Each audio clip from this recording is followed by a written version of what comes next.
পলাশ ফুল দেখার স্বাদ সেই ছোট থেকে, কিন্তু জীবনে আজ অবধি তাকে স্বচক্ষে দেখার স্বাদ মেটেনি। কিন্তু এভাবে যে একেবারে পলাশের পৃথিবীতে এসে পৌঁছব তা তো কল্পনারও অতীত। পলাশের জঙ্গলে হাঁটা, পলাশের মধ্যে দিয়ে সূর্যোদয়, পলাশের ভিতরেই রাত্রিবাস, পলাশের পৃথিবীতে মায়াবী এক সূর্যাস্ত, সব মিলিয়ে এক নিশাতুর পরিবেশ। সেই সব গল্পকে আজ ভাগ করে নেব আপনাদের সকলের সঙ্গে। তাহলে চলুন শুরু করি। ওরে গৃহবাসী, খোলদার খোল, লাগলো যে দোল, স্থলে জলে বনতলে লাগলো যে দোল, দ্বার খোল, দ্বার খোল, ওরে গৃহবাসী।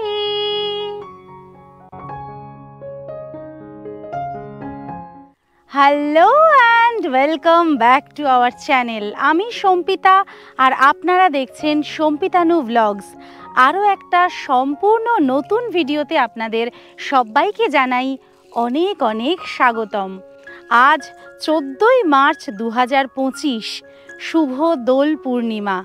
আর আমি দাঁড়িয়ে আছি পশ্চিমবঙ্গের এমন একটি নাম না জানা গ্রামে, যেখানে সারা গ্রাম জুড়ে দোলের আগুন লেগেছে। ফাগুন লেগেছে বনে বনে, ওরে ভাই আগুন লেগেছে বনে বনে। ঠিক তাই, পলাশের আগুনে রাঙিয়ে দিয়ে আমাদের এই গ্রাম সারা পরিবেশকে, প্রাকৃতিক সৌন্দর্যকে এক অপরূপ মাত্রায় নিয়ে গিয়ে আমাদের চোখের সামনে ধরা দিয়েছে। পুরুলিয়ার পলাশ বা মার্চ এপ্রিলের পলাশ বা দোল পূর্ণিমার পলাশ অথবা বসন্ত উৎসবের পলাশ, পলাশ নিয়ে বাঙালির মধ্যে উন্মাদনার তো শেষ নেই। আর সেই পলাশের স্বর্গরাজ্য পুরুলিয়ারই প্রত্যন্ত এক গ্রামে আজ আমি দাঁড়িয়ে আছি।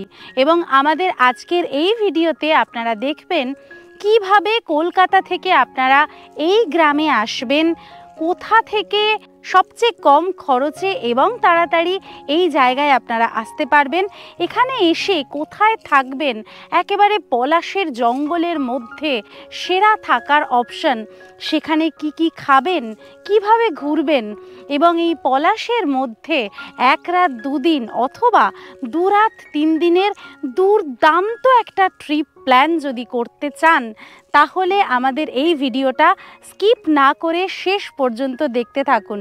আর আমাদের চ্যানেলে যদি নতুন হন আর এখনও চ্যানেলটা সাবস্ক্রাইব করে না থাকেন, তাহলে এক্ষুনি সাবস্ক্রাইব করে বেল আইকনটা ক্লিক করে দেবেন।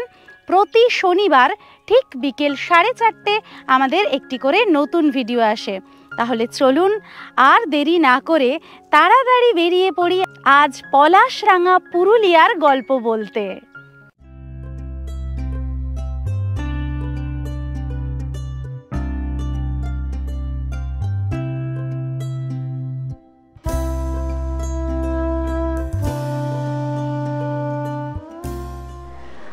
Hello, good morning from Howrah station. এখন বাজে ঠিক সকাল 6:45।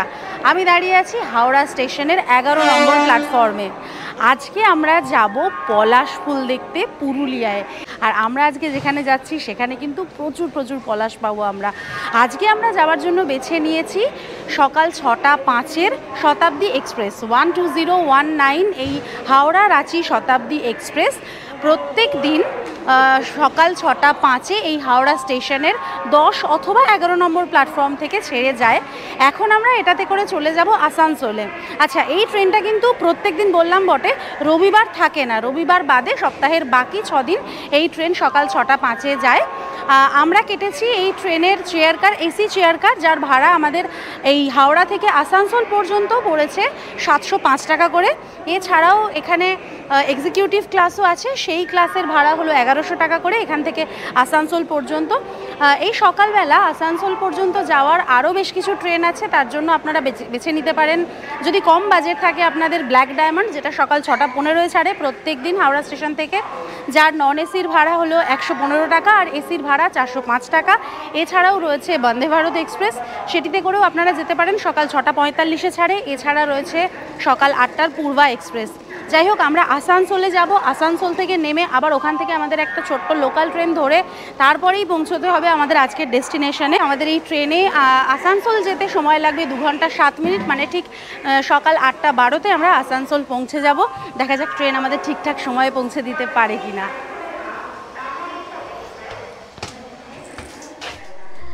বসে পড়েছি সিটে। অ্যাকচুয়ালি আমার সিটটা একটু আগে, এখানে সিটটা ফাঁকা আছে বলে আপনাদেরকে দেখিয়ে দিচ্ছি, ওখানে একটু মানুষজন আছেন। এখানে লেগ স্পেসটা কিন্তু অনেকটা বেশি দিয়েছে দেখছি। আর এমনিতে যা কিছু আছে মোটামুটি সবটাই কিন্তু বারবিল জনশতাব্দীর মতোই একদম। আলাদা কিছু আমি সেরকম দেখতে পাচ্ছি না। এখানে কিন্তু খাবার অ্যাভেলেবেল, মানে ফুড আমাদের টিকিটের সাথে ইনক্লুডেড আছে। তো কি খাবার দাবার দেয় আমাদের সেটাও দেখাবো আপনাদেরকে। আর এমনিতে ট্রেনের ভেতরটা বেশ ভালো লাগছে, আপনাদেরকে দেখিয়ে দিচ্ছি ভেতরটা। লাগেজ রাখার জায়গা, এই কার্টেন, এই উইন্ডো, এরকম ব্যাপার পুরো। আচ্ছা, এই হলো এই শতাব্দী এক্সপ্রেসের ওয়াশরুম। বেশ পরিষ্কার পরিচ্ছন্ন, এখনও পর্যন্ত একদম নিট অ্যান্ড ক্লিন আছে, কোনো দুর্গন্ধ নেই। এইদিকে ওয়েস্টার্ন একটা রয়েছে টয়লেট, আর এই সাইডে ইন্ডিয়ান রয়েছে। কাঁটায় কাঁটায় 6:05, আর আমাদের ট্রেন হাওড়া স্টেশনের 11 নম্বর প্ল্যাটফর্ম ছেড়ে পাড়ি দিল তার যাত্রাপথের উদ্দেশ্যে। এই ট্রেন তো যাবে রাঁচি পর্যন্ত, কিন্তু আমরা যাব আসানসোল পর্যন্ত। আর এই ট্রেনের পরবর্তী স্টপেজ সকাল 7:38-এ দুর্গাপুর স্টেশন। আর এই হাওড়া আর দুর্গাপুরের মধ্যে থাকবে 44খানা ইন্টারমিডিয়েট স্টেশন। আর 158 কিলোমিটার এই পথ পাড়ি দিতে আমাদের ট্রেনের স্পিড থাকবে 56 কিলোমিটার প্রতি ঘন্টায়।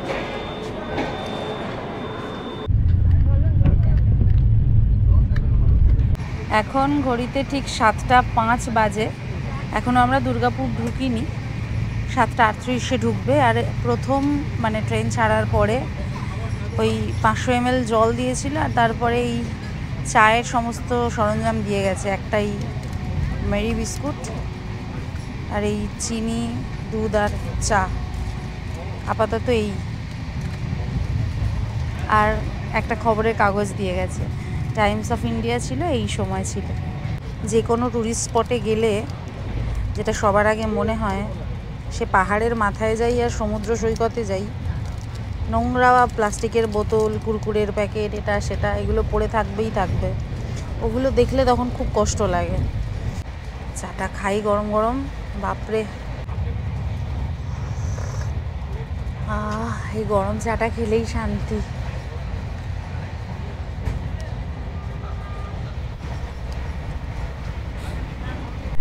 এখন ঠিক 7:38 বাজে।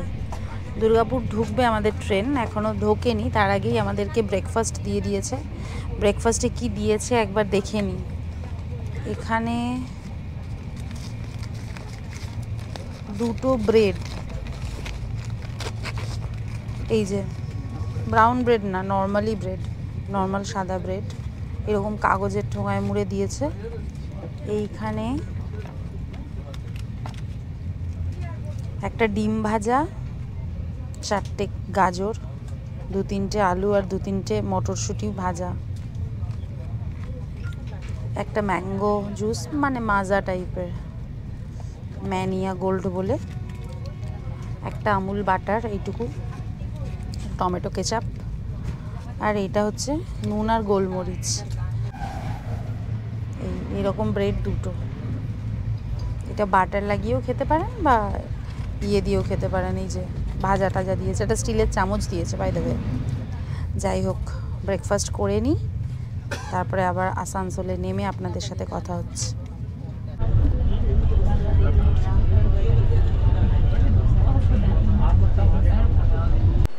আমরা আসানসোল স্টেশনে নেমে পড়েছি, মানে নেমে পড়েছি বলতে নেমে পড়েছিলাম। আমাদের 8:12-তে ট্রেন আসার কথা ছিল। ট্রেনটা ঢুকিয়েছে আসানসোল স্টেশনে 8:25-এ। 8:25-এ 4 নম্বর স্টেশনে ট্রেনটা ঢুকিয়েছে। আর 8:25-এই আসানসোল থেকে আসানসোল টাটানগর একটা মেমু ছিল, সেটা ধরেই আমাদের যাওয়ার কথা ছিল। তো মানে ডেফিনেটলি আমরা সেটা পাইনি, কারণ 4 নম্বরে ট্রেনটা এসছে আর ওই ট্রেনটা ছিল 1 নম্বর প্ল্যাটফর্ম থেকে। 4 থেকে 1-এ আস্তে আস্তে ট্রেনটা বেরিয়ে গেছে। এবার 8টা 25-এর পরে আবার হচ্ছে ট্রেন আমাদের 10টা 15-তে, সেটা আছে আসানসোল আদ্রা মেমু। সেটার জন্যই এখন বেশ অনেকক্ষণ বসে আছি 1 নম্বর প্ল্যাটফর্মে, টিকিটও কেটে আনলাম।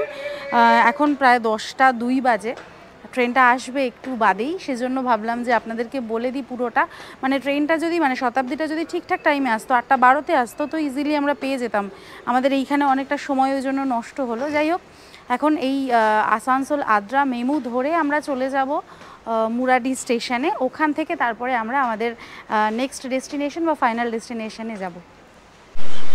এখন ঘড়িতে বাজে ঠিক 10টা 17, 10টা 15-তেই এই ট্রেনটা এসেছে। এখান থেকে ছাড়বে 10টা 17-তেই টাইম, কিন্তু এখন ট্রেনটা লেট করছে, ছাড়ছে না। যাই হোক, আমরা উঠে পড়েছি এবং জায়গাও পেয়ে গেছি। মোটামুটি 3টে স্টপেজ আছে আর 4 নম্বর স্টপেজে আমরা নামবো, মানে মুরাডিতে আমরা নামবো। আপনারা যে সকালের যে কোনো ট্রেনে আসলেই এই ট্রেনটাই ধরতে পারবেন, মানে শতাব্দীটাই একমাত্র আছে যেটা 8টা 25-এর ট্রেনটার আগে ঢোকায়, মানে 8টা 12-তে ঢোকায়। আদারওয়াইজ কিন্তু এই ট্রেনটাই একমাত্র অপশন মুরাডি পর্যন্ত যাবার। ট্রেনটা বেশ পরিষ্কার পরিচ্ছন্ন এবং একদম অন্য রকম আমাদের ওই দিককার মেমু বা লোকালগুলোর থেকে। লাগেজ রাখারও জায়গা রয়েছে। আর এই হলো পুরো ট্রেনের ভিতরের চত্বরটা, বেশ ফাঁকা ফাঁকাই আছে, এমনি অসুবিধার কিছু নেই। 1 নম্বর প্ল্যাটফর্মেই এই ট্রেনটা এসেছে। আমরা সবেমাত্র একটু টিফিন কিনেছিলাম, সেটা আর খাওয়া হয়নি, ট্রেনে বসে খেয়ে নেব, একটু খিদে পাচ্ছে। 10টা 15-এ ছাড়ার কথা ছিল, এখন 10টা 20 বাজে, প্রায় 5 মিনিট, 10টা 21 হয়ে গেছে রাদার, 6 মিনিট লেটে ছাড়লো এই ট্রেনটা। আমাদের যেতে বেশিক্ষণ সময় লাগবে না, 10টা 52-তেই আমরা পৌঁছে যাব মুরাডিতে। আসানসোল থেকে মুরাডির মাঝে রয়েছে মাত্র 3টি স্টেশন। প্রথমেই আসবে বার্নপুর, তারপর দামোদর জাংশন এবং সবশেষে মধুকুন্ডা রেলওয়ে স্টেশন। আপনারা চাইলে মধুকুন্ডা রেলওয়ে স্টেশন থেকেও নেমে চলে যেতে পারেন। এখন আমরা দামোদর নদী ক্রস করছি। এই শীতের সময়ে নদীতে জল অল্প আছে, কিন্তু সৌন্দর্যের দিক থেকে একটুও কম যাচ্ছে না এই ব্রিজ। যেহেতু দোলের দিন, তাই ট্রেনের ভিতরে বেশ কিছু যাত্রী বেশ রঙিন হয়ে রয়েছেন। আপনাদের বলেছি যে পলাশ দেখাবো, এবং সবচেয়ে বেশি পলাশ যেখানে আসলে আপনারা দেখতে পারবেন। এখন দেখুন লিটারালি আগুন ধরে গেছে, একদম চোখের সামনে আগুন লেগে গেছে পলাশের। আমরা ট্রেন থেকে এখনো নামিনি, মুরাডিতে ঢোকার আগেই এই অপূর্ব সুন্দর অবিস্মরণীয় দৃশ্য, মানে এ সামনে থেকে না দেখলে বলে বোঝানো যাবে না ঠিক কী রকম অনুভূতি। অসাধারণ অসাধারণ, শুধু মুগ্ধ চোখে তাকিয়ে থাকতে হবে, এত অপূর্ব।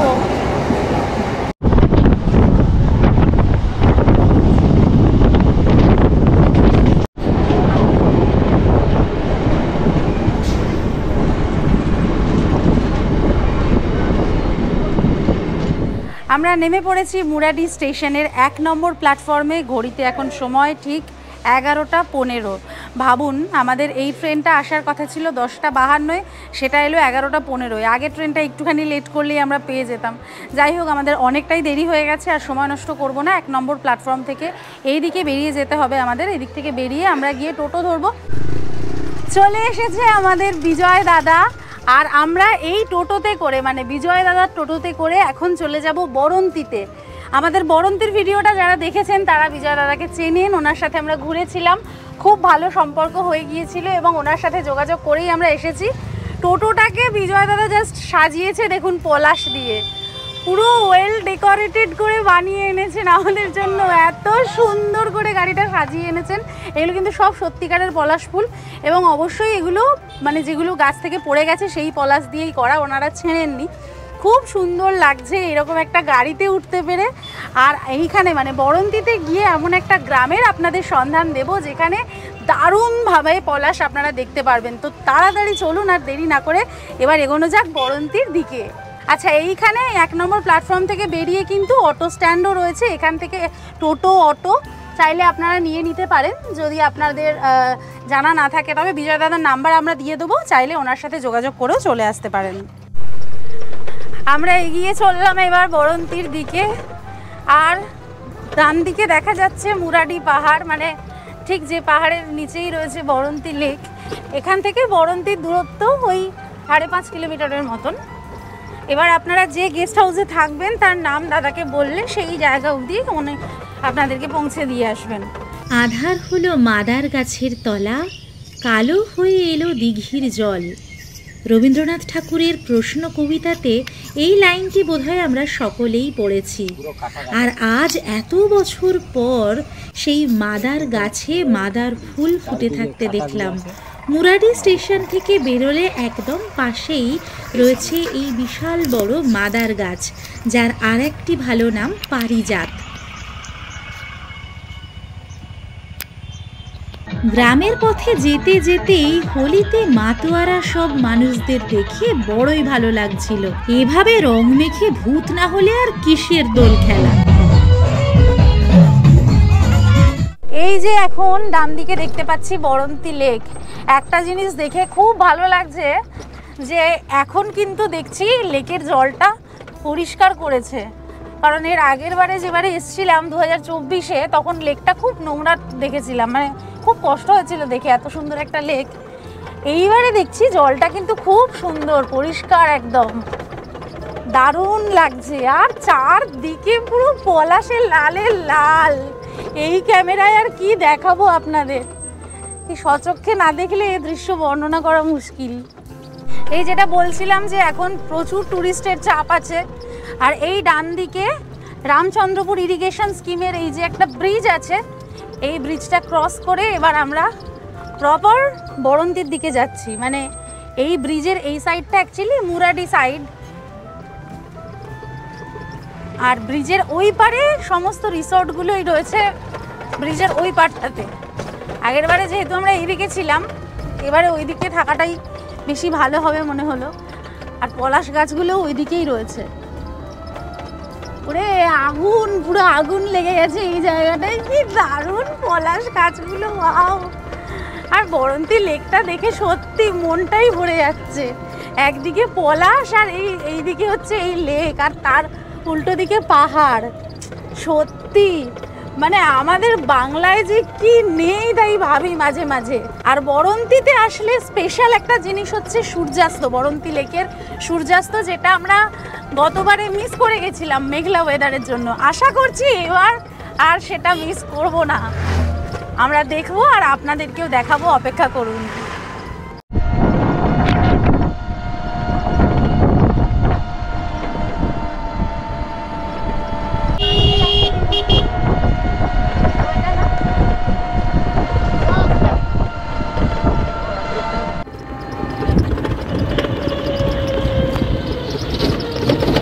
পলাশ জঙ্গল, পলাশের জঙ্গলের মধ্যে দিয়ে যাচ্ছি। কত পলাশ দেখবে, মাথাই খারাপ হয়ে যাবে পুরো।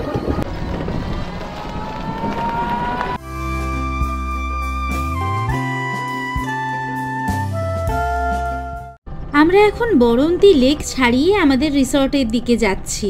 যাবার পথটা এতই মনোমুগ্ধকর এবং অবিশ্বাস্য, নিজের চোখে না দেখলে বারবার বলছি বিশ্বাস করা খুব কঠিন।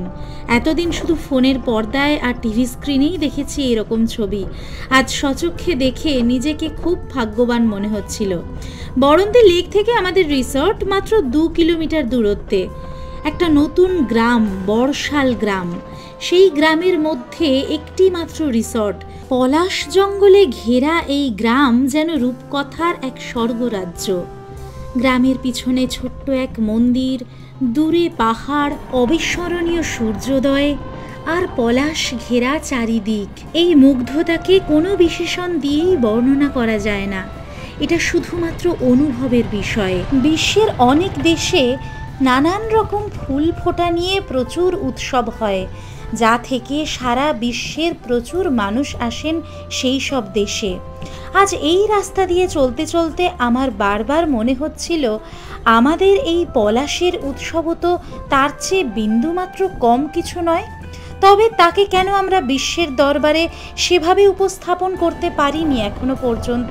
এটা কি আমাদের ব্যর্থতা নাকি উদাসীনতা?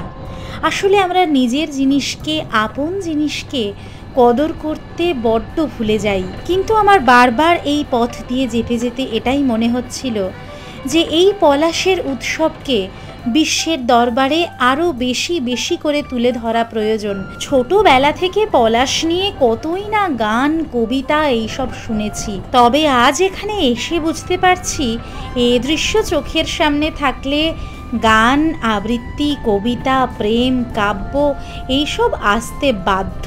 আর এই পলাশের মধ্যে দিয়ে চলতে চলতেই চলে এসেছে আমাদের আজকের গেস্ট হাউস।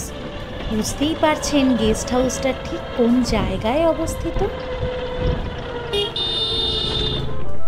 আমরা চলে এসেছি বরন্তী থেকে প্রায় 2 কিলোমিটার দূরে বর্ষাল গ্রামের কিংশুক গেস্ট হাউসে। এই যে গেস্ট হাউসটা আপনাদেরকে দেখাচ্ছি এটা কিন্তু একদম নতুন হয়েছে এখানে, এবং পলাশের জঙ্গলের একদম মাঝখানে প্রায় বলা যেতে পারে। এইটুকু আসতে আমাদের সময় লাগলো ওই মিনিট 20 মতন। আস্তে আস্তেই আমরা এলাম, যেহেতু এত পলাশ গাছ আর দেখে মানে নিজেকে সামলাতে পারছি না, এত আস্তে আস্তে দাদা চালিয়েছেন। যাই হোক, বিজয় দাদার সাথে এলাম এবং বিজয় দাদার সাথেই আমরা ঘুরবো। আরও যেখানে যেখানে পলাশের একদম জঙ্গল আছে সেই সব জায়গায় দাদা আমাদেরকে নিয়ে যাবেন। আর এইখান অবধি আসতে বা বরন্তীর যে কোনো হোটেল অবধি আসতে টোটোতে ভাড়া নেবে 200 টাকা করে। তো দাদার নাম্বার আমি দিয়ে দিলাম, ওনার সাথে যোগাযোগ করে আপনি আসতে পারেন। খুব ভালো করে উনি ঘুরিয়ে দেখান, খুব ভালো মানুষ। আশা করি আপনাদের ভালো লাগবে। Thank you. টোটো থেকে নেমে যে গেস্ট হাউসের মধ্যে ঢুকবো, যে ভেতরে যেতেই ইচ্ছা করছে না, এত ভালো লাগছে। মানে জাস্ট আমাদের অবস্থা হচ্ছে এরকম একটা ব্যাপার, এত ভালো লাগছে, মানে মুখে বলে বোঝাতে পারছি না। দেখতেই পাচ্ছেন পিছনটা এইরকম, রাস্তাটা এরকম, এবং এই রাস্তা দিয়ে আপনি যত এগিয়ে যাবেন ততই এরকম পলাশের জঙ্গল, আর পলাশ পুরো চারিদিকে ফুটে ভরে আছে, তার সাথে রয়েছে সেরকম পাখি। বিকেলটা আমরা দারুণভাবে এনজয় করব। এখন ঘড়িতে বাজে 11:55।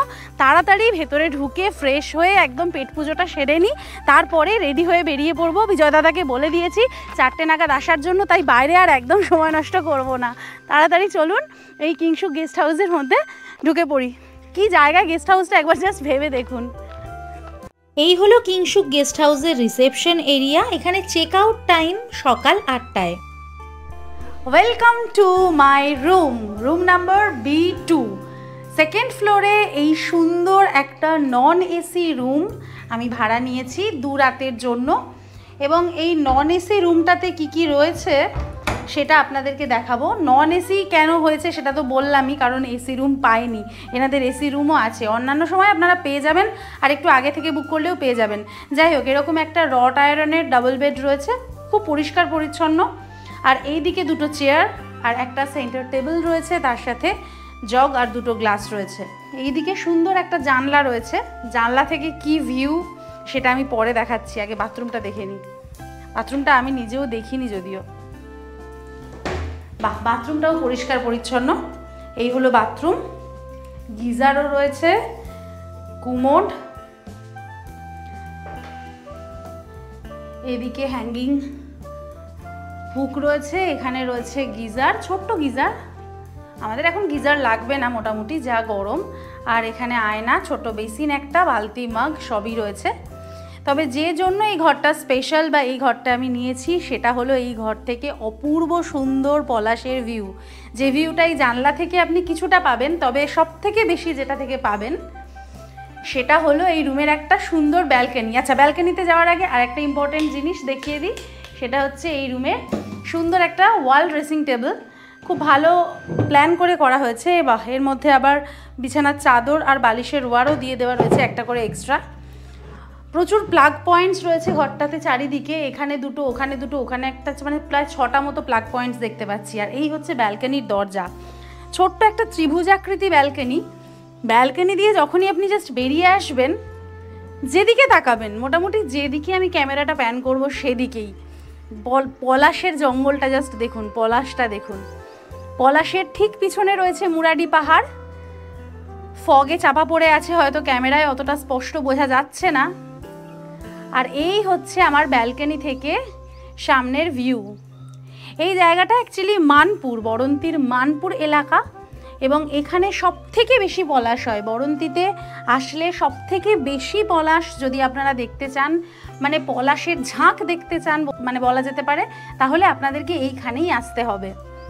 এরকম একটা লোকেশানে এই সুন্দর রুমটার ভাড়া আমার পড়ছে 1300 টাকা করে per head per day, fooding plus lodging, মানে 4 বেলা খাওয়া এবং থাকা মিলিয়ে প্রত্যেক জনের মাথা পিছু করে 1300 টাকা পড়ছে। আজকে লাঞ্চ, ইভিনিং স্ন্যাক্স, ডিনার এবং কালকের ব্রেকফাস্ট, এই হচ্ছে পুরো একদিনের মিল, এবং তার সাথে এখানে থাকা পুরোটারই ভাড়া হচ্ছে 1300 টাকা। তো আমার কাছে ঠিকঠাকই লেগেছে, সেই জন্য এই রুমটা চুজ করেছি। যদি আপনাদেরও ভালো লেগে থাকে আর আপনারা এখানে আসতে চান, তাহলে নিচে দেওয়া ফোন নাম্বারে ফোন করে বুকিং করে চলে আসতে পারেন। তবে এটা মাথায় রাখবেন, এটা একেবারেই পেড প্রমোশন নয়। এখানে থাকার অভিজ্ঞতা কেমন হয়, এখানকার সব কিছু কীরকম লাগে সেটা কিন্তু এখানে থেকে আমরা বুঝতে পারবো, এবং সেটা আপনাদেরকে আনবায়াসড এবং অনেস্টলি জানাবো।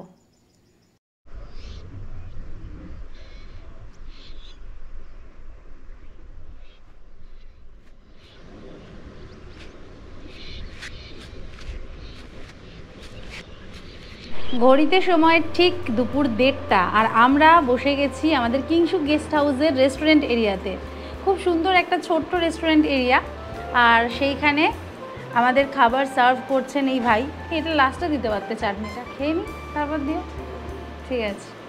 আচ্ছা, কী কী দিয়েছে আমাদের খাবারে আজকে দেখুন। আজকের মেনু হচ্ছে মাছের মাথা দিয়ে মুগের ডাল, বেগুন ভাজা, বাঁধাকপি, এখানে কাতলা মাছের কালিয়া ধনেপাতা দিয়ে, তার সাথে চাটনি ও দিতে চেয়েছিল, আমি একটু বাদে দিতে বললাম আর কি, আর পাঁপড়টাও পরে নেব, থাক এখন লাগবে না। মাছের মাথা দিয়ে মুগের ডাল ব্যাপারটা হচ্ছে আমার সবথেকে প্রিয় খাবারগুলোর মধ্যে একটা। সেটা যে এখানে এসে পাবো সেটা তো ভাবিনি। খেয়ে দেখি কেমন হয়েছে, পুরো বাড়ির মতো লাগছে।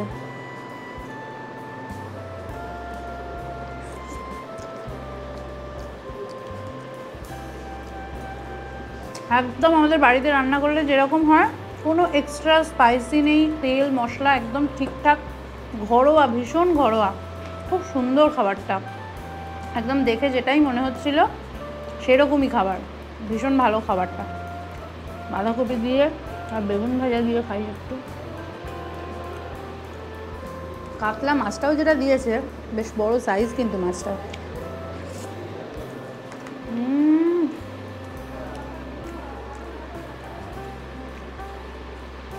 কি ভালো খেতে, মানে হলিডে স্পেন্ড করার জন্য একদম আদর্শ। এরকম খাওয়া দাওয়া করবো, বসে থাকবো, আর কিছু করবো না।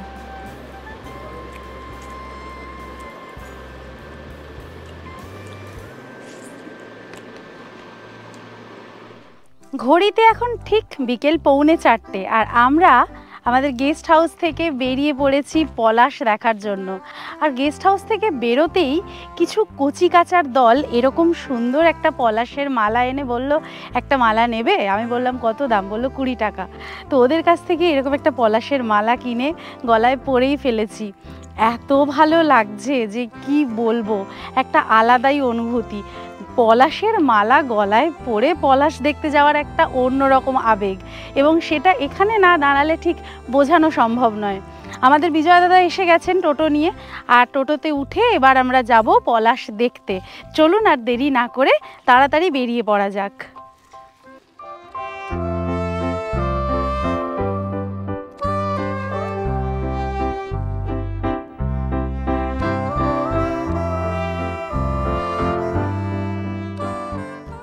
আর এই যে সেই কচি কাচার দল, ওদেরকে পেয়েছি, যাদের কাছ থেকে এই মালা আমি কিনেছি। এখানে পলাশ বাগানের পাশে বসে বসে ওরা মালা গাঁথছে, আর একদম বার্গেনিংয়ের কোনো সুযোগই নেই।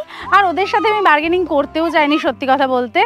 প্রচুর ডিমান্ড এই মালার, ওরা সুন্দর করে মালা গাঁথছে। এখানে যে ডালগুলো ভেঙে পড়ে যাচ্ছে সেই ডালগুলোর ফুল থেকেই ওরা এই মালাগুলো গাঁথছে, আলাদা করে ওরা ডাল ভাঙছে না।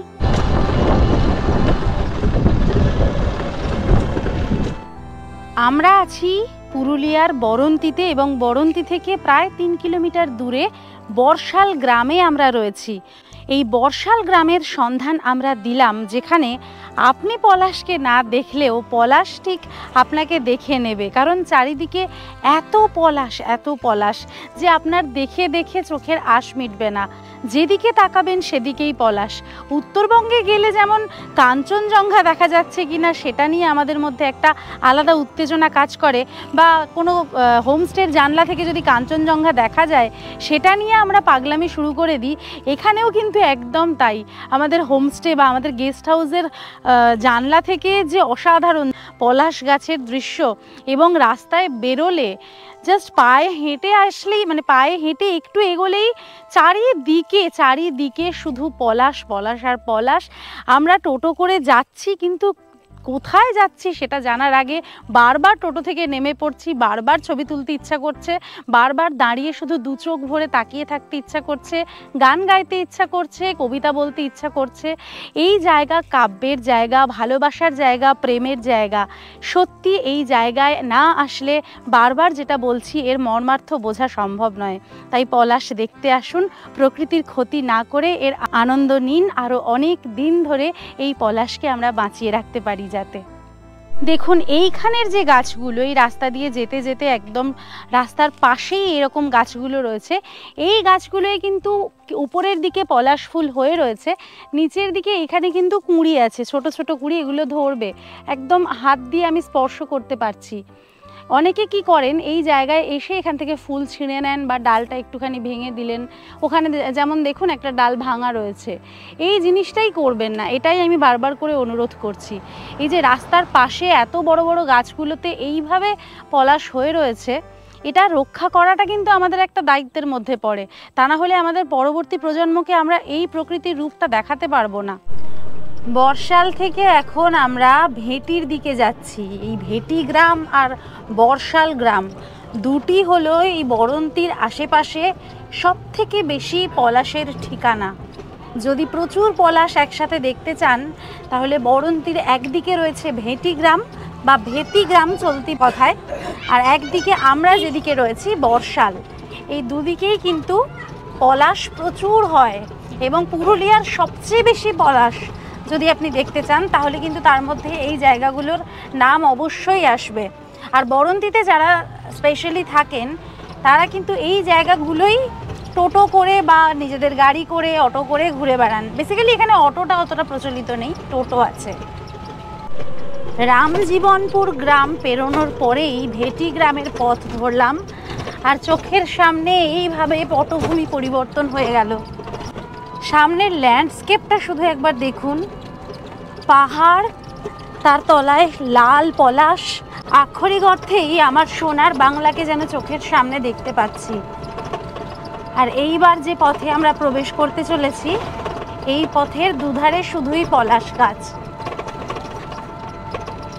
এখানে ছোট বড় সব রকম মাপের পলাশ গাছ রয়েছে, এবং এত গাছ এখানে রয়েছে। সামনের কিছু গাছে কম, যেগুলোতে ফুল দেখা যাচ্ছে, পাতা বেশি, ওগুলোতে কিন্তু সামনের বছর ফুটবে।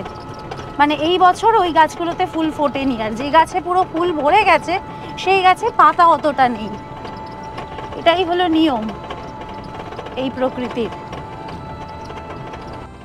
যাবার পথেই বাঁদিকে হঠাৎ দেখলাম একটা ছোট্ট জলাশয়, আর সেই ছোট্ট জলাশয়ের চারিদিকে ভর্তি হয়ে রয়েছে পলাশ গাছ। তাই টোটো থেকে নেমে এই জায়গাটা একবার ঘুরে না দেখে পারলাম না। আপনারাই বলুন, কি দারুণ সুন্দর না এই জায়গাটা।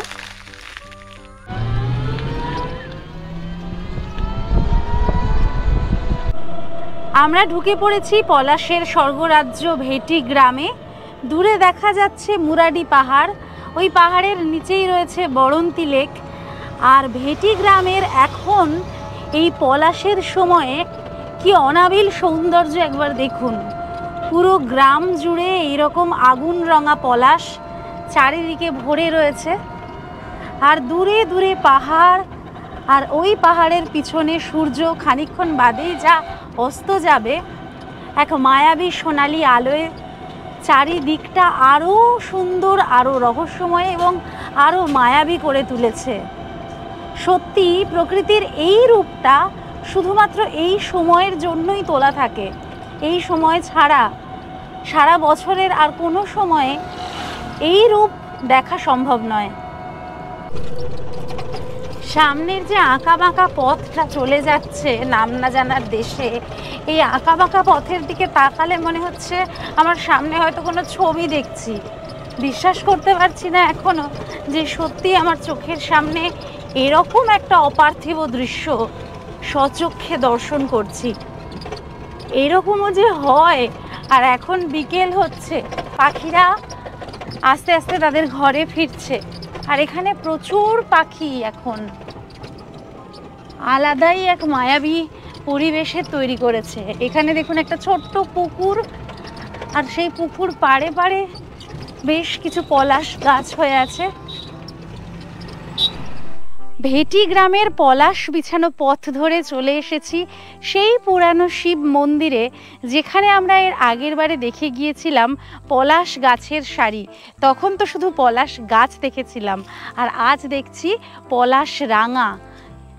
দেখুন এই মন্দির আর তার সাথে এই পলাশ গাছের কি সুন্দর এক অদ্ভুত দৃশ্য।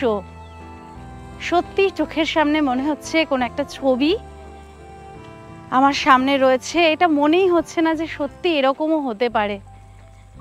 এত পলাশ ফুল এইভাবে ফুটে রয়েছে আর নিচে বিছিয়ে রয়েছে পলাশ। অপূর্ব অপূর্ব। এই দেখুন এই ভেটি গ্রামের এই জায়গাতে পর্যটকদের কিরকম ভিড় হয়েছে। সবাই এখানে ফটো তোলার জন্য দাঁড়িয়েছে। এই যে জায়গাটা একদম অপূর্ব সুন্দর। এই রাস্তাটা পুরো ভরে আছে পলাশ। ডান দিকে প্রচুর লোক নেমে গেছে ওই মাঠটার মধ্যে। সকলে মিলে ওইখানে ফটো তুলছেন, ভিডিও করছেন, দোল খেলছেন, রং খেলছেন, দারুণ আনন্দ করছেন। পুরো লালে লাল হয়ে আছে এই জায়গাটা।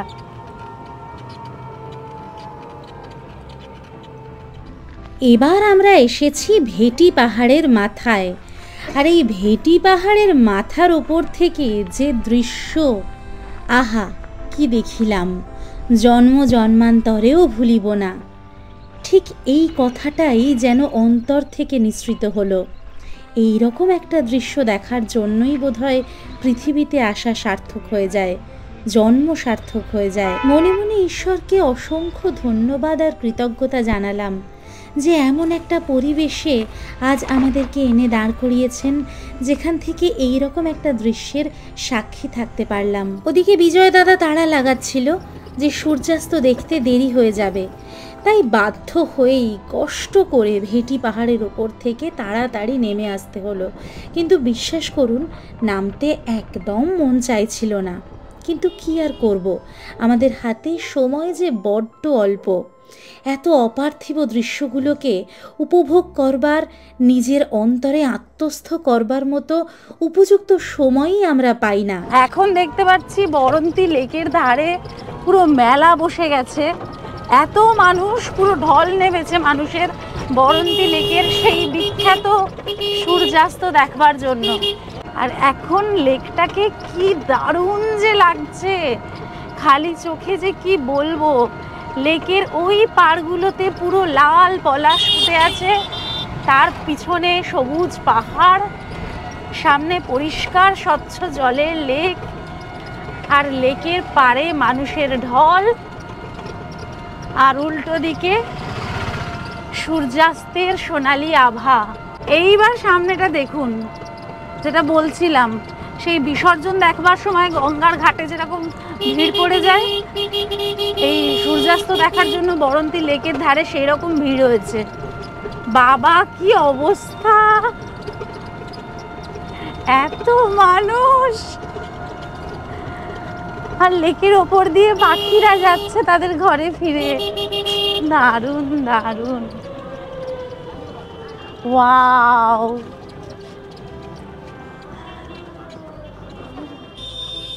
এই তো দার্জিলিং মেলে বসে মানুষ কাঞ্চনজঙ্ঘা দেখার জন্য, পুরীর সমুদ্রের পাড়ে বসে সমুদ্রের ঢেউ গোড়ার জন্য, আর বরন্তী লেকের পাড়ে মানুষ বসে আছেন এই বরন্তী লেকের অপার্থিব সূর্যাস্ত দেখবার জন্য।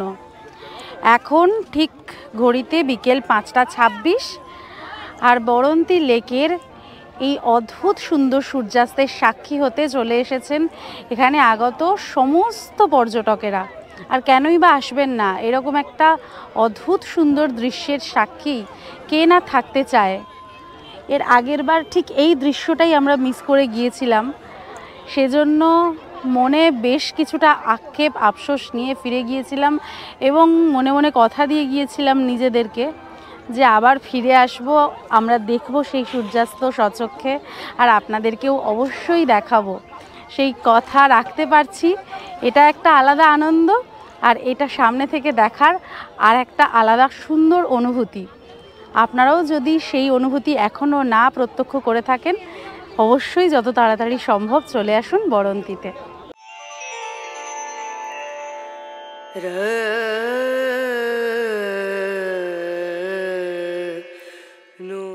ঘড়িতে সময় ঠিক 5:40, আর আমরা সাক্ষী হচ্ছি একটা জীবনের সেরা সূর্যাস্তের। বরন্তী লেক থেকে এত অদ্ভুত সুন্দর সূর্যাস্ত যে প্রত্যক্ষ করা যায় তা সত্যি স্বচক্ষে না দেখলে বিশ্বাস করা কঠিন। জীবনের অন্যতম সেরা একটা সূর্যাস্তের সাক্ষী হয়ে রইলাম এই 2025-এর দোল পূর্ণিমার দিন বরন্তী লেকের পাড় থেকে। আর সেটা আরও ভালো লাগছে আপনাদের সকলের সাথে শেয়ার করে নিতে পেরে।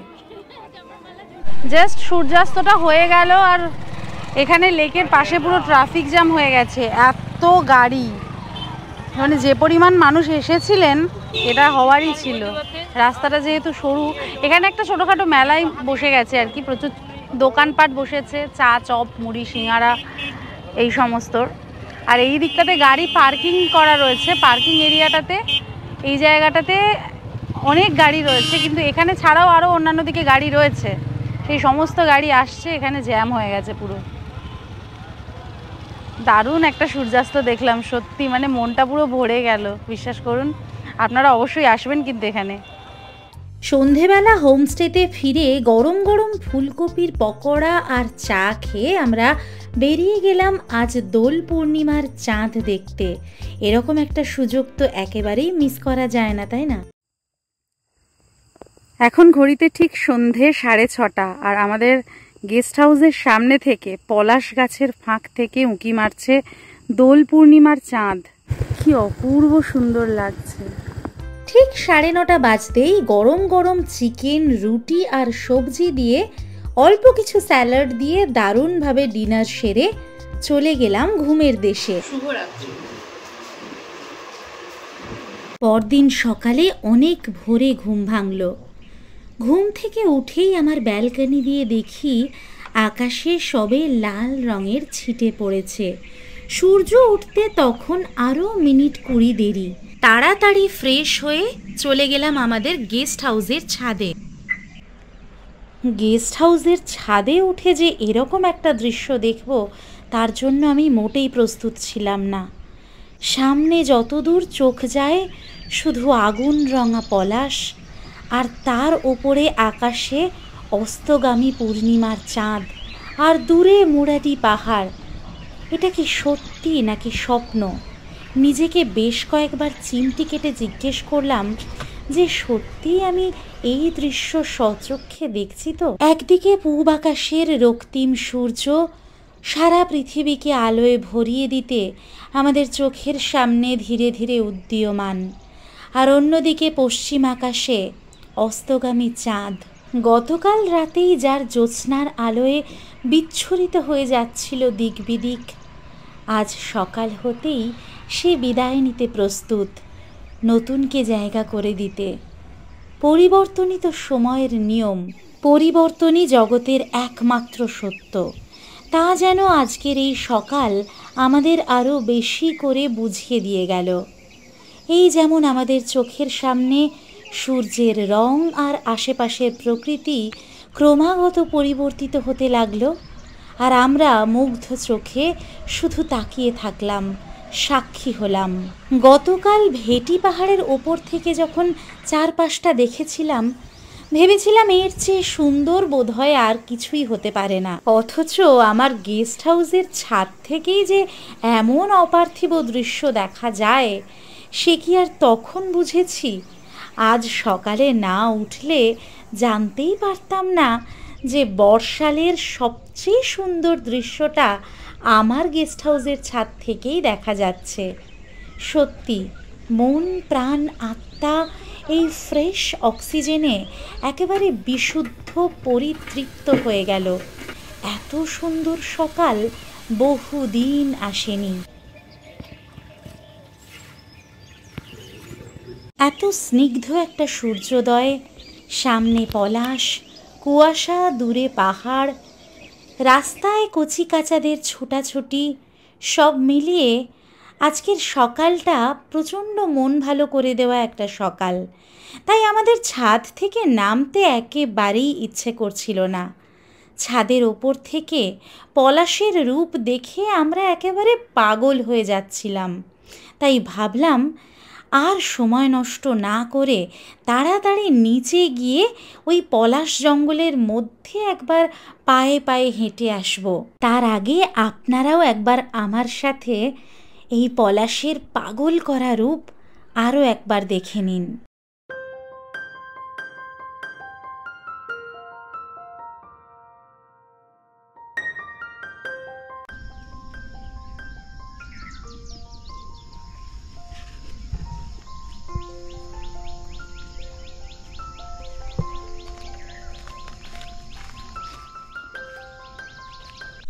অনবদ্য এক সূর্যাস্ত দিয়ে গতকালকের দিন শেষ করেছিলাম, আর আজ সকাল শুরু করেছি অবিশ্বাস্য সুন্দর এক সূর্যোদয় দিয়ে। কেন অবিশ্বাস্য সুন্দর বলছি তা নিজে চোখে না দেখলে বিশ্বাস করা সম্ভব নয়।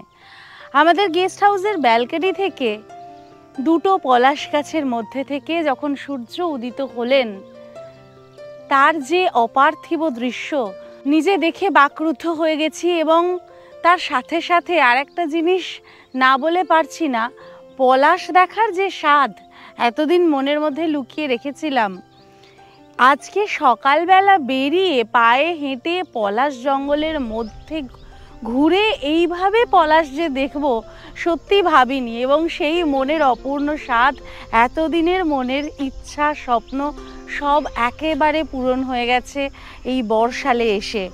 সত্যি এই গ্রামে না আসলে আর এইভাবে ভোরবেলা হাঁটতে না বেরোলে, ভোরের এই সিম্ফনিকে কানে না নিলে বুঝতে পারতাম না যে এত মায়াবীও হতে পারে পলাশের শোভা। কেন এতদিন ধরে মানুষের মধ্যে এত আবেগ কাজ করে পলাশকে নিয়ে, তা এবার আরও বেশি করে বুঝতে পারছি। ভোরের এই যে সুর আর এই পলাশের জঙ্গলের মধ্যে এই যে একটা আলোর খেলা চলছে, তা সত্যি দেখে মনে হচ্ছে জীবন ধন্য হয়ে গেল।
সকালবেলায় কচিকাচার দল পড়ে ফিরছিল, হঠাৎ দেখছি পলাশ ফুল থেকে ওরা কিছু একটা খাচ্ছে খুলে খুলে।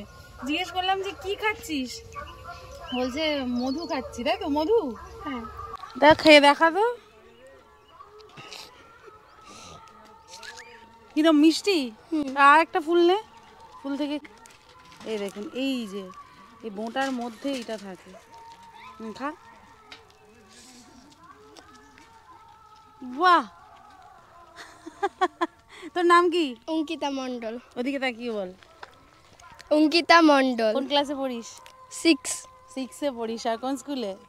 বর্ষার হাই স্কুল। বাহ, খুব ভালো, ভালো করে পড়াশোনা করো। ফেভারিট সাবজেক্ট কি? অঙ্ক। অঙ্ক, খুব ভালো। বড় হয়ে কি হতে চাস? এখনো জানে না। তবে অঙ্কিতার কিন্তু একটা ইউটিউব চ্যানেল আছে, ও আমাদের সবাইকে বলে দিয়েছে ও চ্যানেলটা সাবস্ক্রাইব করতে, অঙ্কিতা মণ্ডল নামেই আছে। আপনারা চ্যানেলটা দেখবেন, সাবস্ক্রাইব করবেন, যাতে ও জীবনে অনেক বড় হয়, ওকে আশীর্বাদ করবেন। ঠিক আছে, যা টাটা।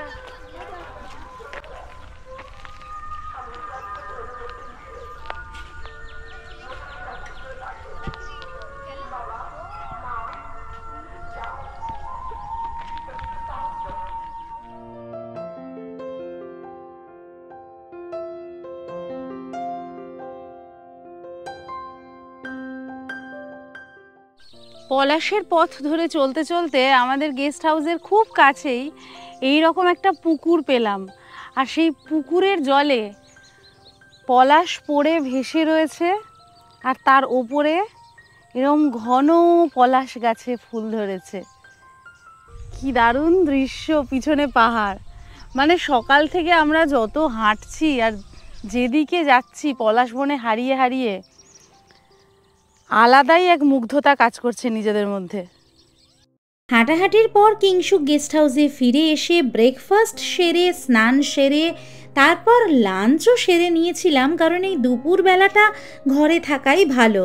তারপর আবার আমরা বেরিয়ে পড়লাম। আজ খাওয়া দাওয়ার পরে আমরা চলে এসেছি আমাদের কিংশুক গেস্ট হাউস থেকে মাত্র 200 মিটার দূরে, জাস্ট পিছন দিকেই এরকম সুন্দর একটা মন্দির, বর্ষাল চণ্ডী মন্দির।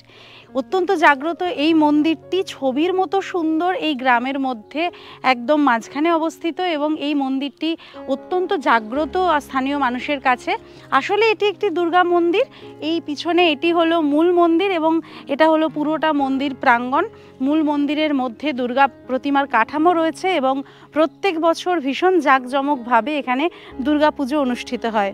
আপনারা যদি এরকম ছবির মতো একটা গ্রাম আর তার মধ্যে এরকম সুন্দর একটা মন্দিরকে দেখতে চান বা এই বর্ষালে আসেন, তাহলে কিন্তু এই মন্দির থেকে অবশ্যই একবার ঘুরে যাবেন। মন্দির প্রাঙ্গণেই রয়েছে এই বাবা বাগরায় মন্দিরটি। চণ্ডী মন্দির দর্শন করে কিছুটা পায়ে হেঁটে এগোতেই এরকম অপূর্ব সুন্দর পলাশ ঘেরা একটি পুকুরের দেখা মিলল। আচ্ছা, এখান থেকে চাইলে আপনারা বেশ কয়েকটি জায়গাতে সাইট সিংয়ের জন্য যেতে পারেন। যেহেতু এখান থেকে যে কয়টি সাইট সিং হয় প্রত্যেকটি জায়গায় অলরেডি আমরা আপনাদেরকে দেখিয়ে ফেলেছি, তাই আমরা আর আলাদা করে সাইট সিংয়ে গিয়ে দিনটা নষ্ট করলাম না, আমরা শুধু পলাশের আনন্দ নিলাম। চাইলে এখান থেকে আপনারা ঘুরে আসতে পারেন জয়চণ্ডী পাহাড়, গড়পঞ্চকোট, তারপরে ওদিকে বিহারীনাথ, শুশুনিয়া এবং মাইথন, এই সমস্ত জায়গাগুলি। তবে আমার মতে এখানে যখন আসবেন এখানে থাকাই ভালো। তবে যদি আপনারা 2 দিন থাকেন, মানে 2 রাত 3 দিন এরকম থাকেন, সেক্ষেত্রে একটা দিন রাখতেই পারেন সাইট সিংয়ের জন্য। এই তথ্যটা আপনাদেরকে জানিয়ে দিলাম। এখানে 4 চাকায় করে সাইট সিং করতে মোটামুটি ওই 1500 থেকে 2000 টাকা মতন খরচ পড়বে। এখানের এই পলাশ বনে আরও বেশ কিছুটা সময় কাটিয়ে প্রচুর ছবি তুলে ভিডিও করে আবার আমরা চলে এলাম বড়ন্তি লেকের সূর্যাস্ত দেখতে। গতকাল রামজীবনপুর ভেটিগ্রাম এবং বড়ন্তি লেকের সূর্যাস্ত দেখে টোটো করে ঘুরে আসতে আমাদের টোটো ভাড়া পড়েছিল 500 টাকা, আর আজ আমরা শুধু যাব বড়ন্তি লেকের সূর্যাস্ত দেখতে, তাতে আমাদের টোটো ভাড়া পড়বে 250 টাকা। আরও একটা দিন বড়ন্তি লেকে আরও একটা অবিশ্বাস্য অপার্থিব সূর্যাস্ত দেখে আমাদের দ্বিতীয় দিন শেষ হলো। এই দ্বিতীয় দিন বড়ন্তি লেক থেকে সূর্যাস্ত আমাদের আজীবন মনে থাকবে। আজ আমাদের বেশ কিছু কচিকাচার সাথে আলাপ হলো, তাদের সাথে অনেকখানি সময় কাটিয়ে আজকের দিনটা যেন আরও বেশি স্পেশাল হয়ে উঠল।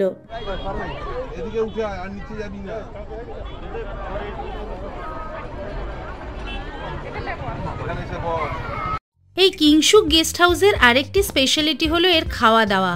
প্রত্যেকটি পদ অসম্ভব সুস্বাদু ছিল, এবং আমরা যে নন এসি রুম নিয়েছিলাম সেজন্যও কিন্তু আমাদের এতটুকু সমস্যা হয়নি, কারণ সন্ধ্যের পর থেকে বেশ ঠান্ডা লাগছিল, মাঝে মাঝে আমাদের তো ফ্যান কমাতেও হচ্ছিল। আজ বর্ষালে আমাদের দ্বিতীয় সকাল, আর আজ আমাদের বাড়ি ফেরার পালা। তাই সকাল সকাল ছাদে উঠে চারপাশটা দেখে চলে গেছিলাম উল্টো দিকের গ্রামটা পরিদর্শন করতে। অপূর্ব সুন্দর একটা গ্রাম ঘুরে মেঠো পথ ধরে আবার আমরা ফিরে এলাম আমাদের গেস্ট হাউসে। এই হোটেল মানে কিংসু গেস্ট হাউসের দুদিন ধরে যেখানে আমরা এত ভালোভাবে থাকলাম, এত সুন্দর খাওয়া দাওয়া করলাম, সেই গেস্ট হাউসের কর্ণধার আমাদের সাথে রয়েছেন।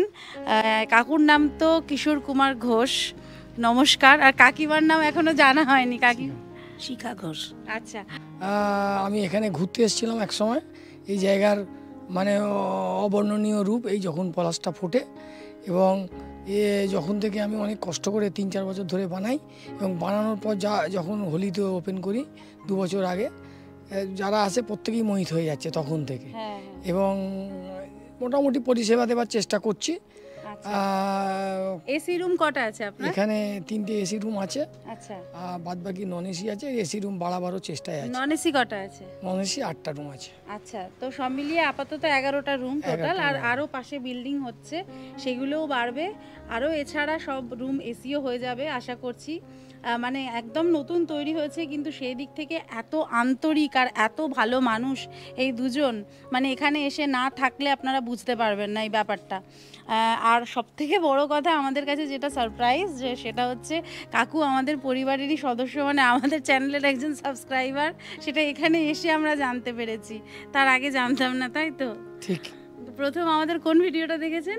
আমি অনেকগুলো দেখেছি, তার মধ্যে পেডংটা দেখে আমি 2-3 বার 5 বার দেখে আমি পেডং নিজে গেছিলাম, এবং ওইটাকেই ফলো করে। Thank you. এবার কাকিমার কথা শুনবো। কাকিমা খুব ভালো মানুষ, এবং এখানে আগত সমস্ত গেস্টদের উনি যেভাবে মানে দেখাশোনা করছেন, আমাদের একটুও মনে হচ্ছে না যে আমরা বাড়ির বাইরে কোথাও বেড়াতে এসেছি, একদম মায়ের মতন। কাকিমা, আপনি একটু বলুন। আমার তো গলা প্রচণ্ড ধরে গেছে, বসে গেছে। যাই হোক, এটা আমরা হোমস্টে টাইপেরই করেছি, নামে হচ্ছে গেস্ট হাউস। আমরা সবাইকে নিজেদের পরিবারের সদস্য বলেই মনে করছি, এবং সেইভাবে আমি পরিষেবা দেওয়ার চেষ্টা করি আর কি। আচ্ছা আচ্ছা, আপনারা সবাই এলে, আপনাদেরও যদি আমি এই সুযোগটা পাই সেবা দেওয়ার, তাহলে আমি আমার নিজেকে ধন্য মনে করব। অনেক ধন্যবাদ। খুব ভালো লাগলো এখানে থেকে আপনাদের সাথে আলাপ হয়ে। আশা করি এই সম্পর্ক জারি থাকবে। আর আপনাদের কাছেও আমাদের অনুরোধ থাকবে, আপনারাও যারা ভাবছেন এখানে আসবেন, অবশ্যই এখানে এসে একবার থাকুন। আশা করি ভীষণ ভালো লাগবে। Thank you. নমস্কার। বিদায় বর্ষাল, বিদায় বরন্তী, বিদায় পুরুলিয়া, বিদায় পলাশ। আমাদের আজকের ভিডিওটা যদি ভালো লেগে থাকে তাহলে অবশ্যই ভিডিওটাতে একটা লাইক করে দেবেন। কমেন্টের মাধ্যমে আপনাদের মূল্যবান মতামত আমাদেরকে জানাবেন, শেয়ার করে নেবেন সকলের সাথে। আর অবশ্যই অবশ্যই অবশ্যই সাবস্ক্রাইব করতে ভুলবেন না সম্পিতানু ব্লগস অন ইউটিউব। প্রতি শনিবার ঠিক বিকেল 4:30 নতুন একটি করে ভিডিও নিয়ে আমরা থাকি আপনাদের অপেক্ষায়। তাই আমাদের সাথে থাকুন, আমাদের পাশে থাকুন। দেখা হচ্ছে আবার পরের সপ্তাহে ঠিক একই দিনে একই সময়ে। Till then, take care and bye by.